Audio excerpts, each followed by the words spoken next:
అందరికీ praise lord. ఎలా ఉన్నారు? బాగున్నారా? ప్రార్థన చేసుకుందాం. పరిశుద్ధుడా, ప్రేమ, కృపా, కనికరింగల ప్రియ పరలోకం తండ్రి, నీ ఘనమైన, శ్రేష్టమైన, ఉన్నతమైన నామమును బట్టి ప్రభా వేలాది వందనాలు, స్తోత్రాలు ప్రభా.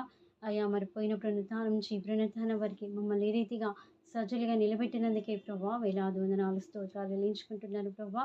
అయ్యా మరి ప్రభా నన్ను అయ్యా మరి ఈ విధంగా అయ్యా నిలబెట్టుకున్నందుకే నీకు స్తోత్రాలు. అయ్యా, వాక్యం బోధిస్తుండగా నాలో మీరుండి మాట్లాడండి. ఎవరికి ఏ అవసరతలు ఉన్నాయో ప్రభా వీటి ద్వారా ఆదరణ కలిగించమని యేసు నామములో ప్రార్థిస్తున్నాను తండ్రి. ఆమేన్. ఎలా ఉన్నారు? బాగున్నారు అందరూ? దేవుని నామానికే మహిమ. ఈరోజు మన వాక్యము రోమీయులకు రాసినటువంటి పత్రిక 8వ అధ్యాయము 26వ వచనము చదువుకుందాము. అటువలే ఆత్మ మన బలహీనమైన చూచి సహాయము చేయుచున్నాడు. ఏలే అనగా మనం యుక్తముగా ఎలాగూ ప్రార్థన చేయవలెనో మనకు తెలియదు కానీ ఉచ్చరింపని సఖ్యము కాని మూలుగులతో ఆ ఆత్మ తానే మన పక్షంగా విజ్ఞాపన చేయుచున్నాడు కదా. మనమంట కొన్నిసార్లు ప్రార్థన చేయము, అలసిపోతుంటాం మన పరిస్థితులను బట్టి కదా.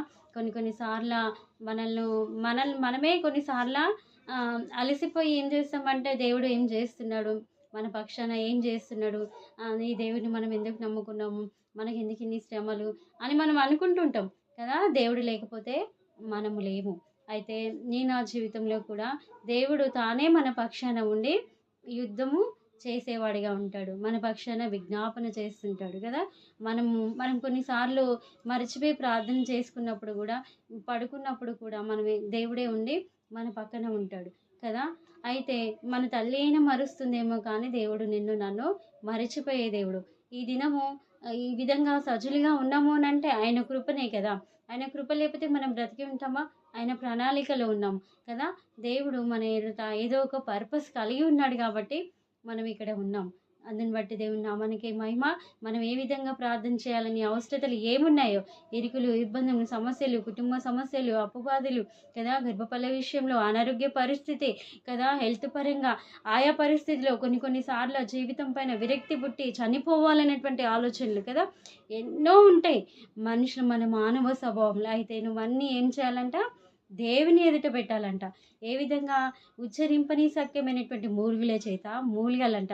నువ్వు ఇరుగు పొరుగు అమ్మకు చెప్పి వెళ్ళినావు అనుకో, పక్కింటి అమ్మకి చెప్పినావు అనుకో, ఆమె ఏం చేస్తుంది? ఇతరులకు అంటించి ఏం చేస్తుంది? మంట పెట్టేస్తే బరిగా ఉంటుంది. ఆ విధంగా నువ్వు చెప్పొద్దు. నీ సమస్య నువ్వు దేవుడికే